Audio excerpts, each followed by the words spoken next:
আমরা ভাবি এই বাইরের ঘটনাগুলো আমাদের অসুখী করছে। কিন্তু প্রিয় ভাই, এখানে একটা বিশাল প্লট আছে। সাইকোলজি বলছে আপনার অসুখের কারণ আপনার বাইরের ঘটনা নয়। আসল কারণ হলো একটা মিথ্যা যা আপনার ব্রেইন আপনাকে প্রতিনিয়ত শোনাচ্ছে। ব্যাপারটা একটু ডিপলি বুঝি। ধরুন আপনার চোখের সামনে যা ঘটে সেটা একটা র ফুটেজ বা আনএডিটেড ফুটেজ। এটা জাস্ট একটা ঘটনা, নিউট্রাল। কিন্তু সমস্যা শুরু হয় যখন আপনার ব্রেন সেখানে ইমোশনাল ফিল্টার এড করে। ধরুন বৃষ্টি হচ্ছে, এটা একটা ফ্যাক্ট, কিন্তু আপনার মন বলছে উফ, জঘন্য আবহাওয়া, আজকে দিনটাই মাটি হয়ে গেল। তার মানে এটা হলো আপনার মনের বানানো গল্প। বিখ্যাত রাইটার একার্ট মডার্ন সাইকোলজি এটাকে বলে দ্য নেরেটিভ।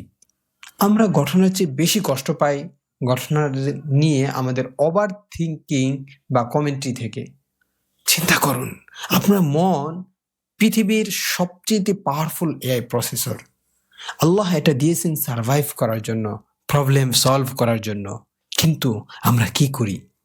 আমরা এই সুপার কম্পিউটার ব্যবহার করে নিজেদের মেন্টাল টর্চার করি। যেই টুল দিয়ে রকেট বানানোর কথা, সেই টুল দিয়ে আমরা সারাদিন দুশ্চিন্তার লুপে আটকে থাকি। এটা অনেকটা হাই এন্ড পারফর্মিং গেমস কিনে সেটা দিয়ে খেলার মতো। Total West. এখানে আমাদেরকে ইসলাম একটা অসাধারণ জিনিস শিখিয়েছে। আমরা ভাবি সবর মানে হাত পা ঘুটিয়ে বসে মার খাওয়া। একদমই না। সবর মানে পরিস্থিতি যেমনই হোক আমি আমার রিয়েকশন চুজ করব। আল্লাহ পবিত্র কোরআনে মাইন্ড ব্লোয়িং কথা বলেছেন। নিশ্চয়ই আল্লাহ কোনো জাতির অবস্থা পরিবর্তন করেন না যতক্ষণ না তারা নিজেদের অবস্থা পরিবর্তন করে। সুবহানাল্লাহ। অর্থাৎ আল্লাহ বলছেন বাইরের দুনিয়া চেঞ্জ করার আগে নিজেদের অভ্যন্তরীণ দুনিয়া ফিক্সড করা। কন্ট্রোলটা আপনার হাতে, বাইরের ঘটনার হাতে না।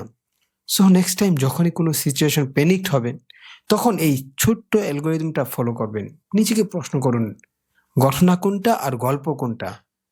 ঘটনা হচ্ছে ইন্টারনেট স্লো, গল্প হচ্ছে আমার কপালটাই মন্দ, আজ আমার কোনো কাজই হবে না। যখন আপনি গল্পটা থেকে নিজেকে আলাদা করবেন, আপনি দেখবেন আপনার মনের আকাশ পরিষ্কার হয়ে গেছে। আপনি তখন রিয়েক্ট করবেন না, রেসপন্স করবেন। এটাই হলো মাইন্ডফুলনেস, আর এটাই মুমিনের তাকওয়া। প্রিয় ভাই, সো কোনো অ্যাপ স্টোর থেকে ডাউনলোড করা যায় না, এটা একটা চয়েস। রাসূল সাল্লাল্লাহু আলাইহি ওয়াসাল্লাম আমাদেরকে শিখিয়েছেন পৃথিবীর সেরা গ্রোথ মাইন্ডসেট। তিনি বলেছেন মুমিনের অবস্থা কতই না চমৎকার। যদি তার সাথে ভালো কিছু ঘটে সে শুকরিয়া আদায় করে, আর যদি খারাপ কিছু ঘটে সে ধৈর্য ধারণ করে। উভয় অবস্থাই তার জন্য কল্যাণকর। তাই বাইরের দুনিয়ার ভিকটিম না হয়ে নিজের মনের মাস্টার হন। ভিডিওটি ভালো লাগলে শেয়ার করুন।